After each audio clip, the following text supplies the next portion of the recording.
all, this is Nitya. Welcome back to Bible with Nitya's Lifestyle. இன்னைக்கு நாம ஒரு சின்ன டாபிக் பேசலாம். நானும் உங்க கூட ஷேர் பண்ணணும் அப்படின்னு நினைச்சேன். அது என்ன டாபிக்னா தலைமுறை சாபங்கள் அப்படின்னு சொல்றாங்களே, அப்ப அது என்ன அப்படின்றத நான் ஆண்டவருக்குள்ள ஜெபிச்சுட்டு இருக்கும்போது உணர்த்தப்பட்டேன். ஆண்டவரே, தலைமுறை சாபங்கள்னு சொல்றாங்க, ஆண்டவரே என்ன அப்படின்னு. அப்பதான் ஆண்டவர் தானியேல் புஸ்தகத்தை நமக்கு எடுத்து காமிக்கிறாங்க. தானியேல் புஸ்தகத்துல தானியேல் எப்படி அறிக்கையிடுறாங்க, ஆண்டவரே எங்களுடைய பாவங்களை மன்னிங்க. அவர் பாவமே செய்யலாம், எங்களுடைய பாவங்கள் நாங்க பாவம் செஞ்சிட்டோம் அப்படிங்கிறாரு. ஏன்னா தலைமுறைகள் பாவம் செய்து பாபிலோனுக்கு இன்னைக்கு அடிமையா போயிட்டோம் ஆண்டவரே, நாங்க பாவம் செய்தோம் ஆண்டவரேன்னு சொல்லிட்டு அந்த எரேமியாவோட புஸ்தகத்தை வாசிக்கும் போது எரேமியாவோட சுருள் எங்கேயோ கிடைச்சிட்டு இருக்கு.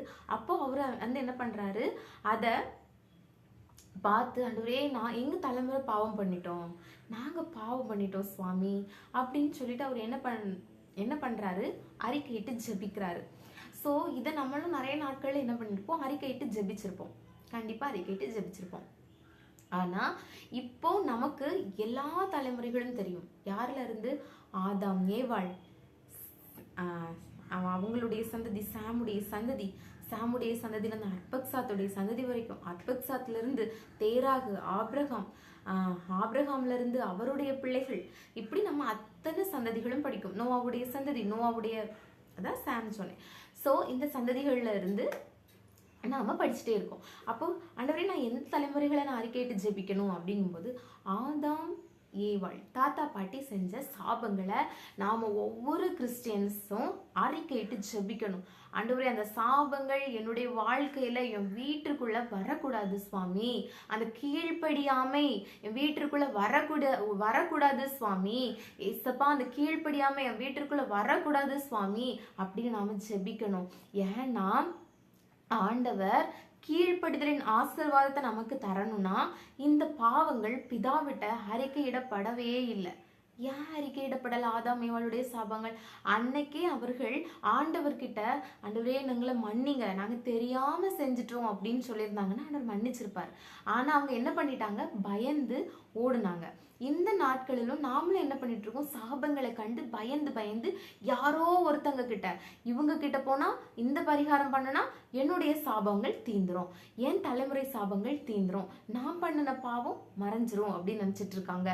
அது கண்டிப்பா எந்த இடத்துல போனாலும் தீரவே தீராதுங்க.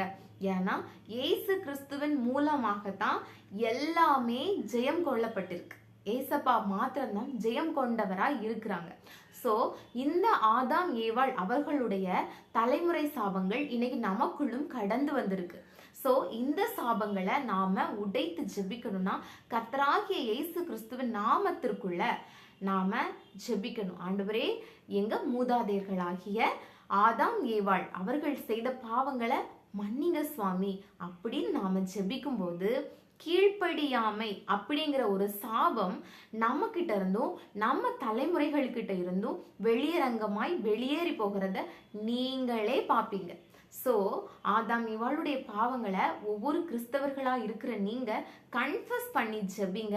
ஆண்டவர் கீழ்ப்படிதலின் ஆசீர்வாதங்களை நம்மளுடைய இல்லறத்துக்குள் ஊற்றுகிறது அதிக நிச்சயமாய் இருக்கிறது. ஸோ எல்லாரும் ஜெபிங்க, சாபங்களை உடைக்கும் ஜெபங்கள். ஜெயராணி ஆண்டி ஒரு சாபங்களை உடைக்கும் ஜெபங்கள்னு ஒரு ஜெபங்களை கொடுத்துருப்பாங்க. ஸோ அதெல்லாம் அறிக்கையிட்டு ஜெபிங்க. நீங்களே பைபிளை படிச்சு, ஆண்டவர் இந்த சாபங்கள் என்னுடைய தலைமுறைகள்ல இருந்து வெளியேறணும் ஏசப்பா அப்படின்னு ஜெபிங்க. ஏசப்பா கர்த்தராகிய ஆண்டவர் இதை மாற்ற வல்லவராய் இருக்கிறாருங்க. ஸோ இதெல்லாம் நம்ம இந்த சாபங்கள் எல்லாம் நீக்கணும்னு சொல்லிட்டு நம்ம வேற எங்கேயும் ஓடி போக வேண்டாம், ஏசப்பாக்குள்ள போகும், ஆண்டவருக்குள்ள நம்ம வாழ்வோம். நம்மளுடைய சாபங்கள் எல்லாம் இயேசுவின் நாமத்தினால சிலுவையில் அறையப்பட்டிருக்கிறது.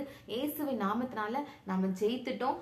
இன்னும் விசுவாசத்தை அறிக்கையிடுவோம், ஜெயிப்போம், ஜெயிக்கிறவர்களாக புறப்படுவோம். ஆமேன்.